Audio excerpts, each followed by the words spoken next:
Since Russia's 2022 invasion, a targeted campaign against critical energy infrastructure has degraded Ukraine's power output to almost half of its pre-war levels.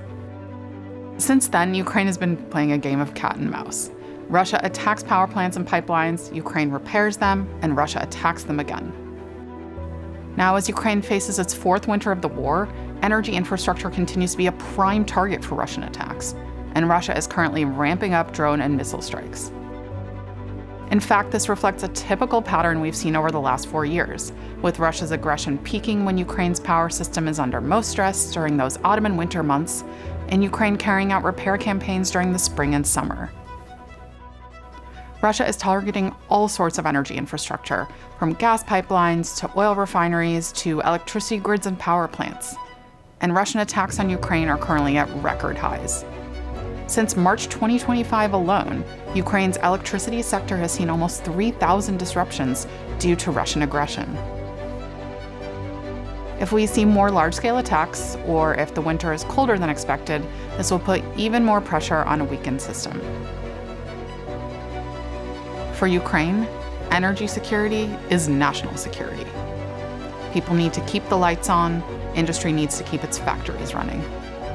So even as the attacks continue, Ukraine is not only repairing, it's also building. Because Russia knows exactly where to hit Ukraine's old, Soviet-era energy system, Ukraine is instead adding smaller, more diverse power sources all around the country that are harder for Russia to target. These include solar panels, batteries, and mobile gas turbines, which are essentially small power plants that can be moved around and set up quickly. In early 2025, Russia turned its focus to Ukraine's gas sector, with attacks leaving 40% of production temporarily offline. Gas is incredibly important for Ukraine for both its power and heating needs, and having strong levels of gas in storage ahead of the winter is very important.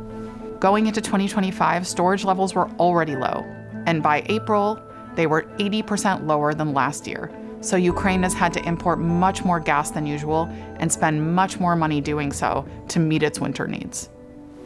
Air defense remains the best method to protect Ukraine's critical energy and civilian infrastructure. However, the IEA recommends 6 ways that Ukraine and its partners can increase energy security ahead of and during the winter. First, protect energy infrastructure and make sure that you have backup equipment in case of attacks. Then you keep decentralizing. You also keep improving electricity connections with Europe and strengthening your grid. You buy more gas and make sure you have backup options for household heating.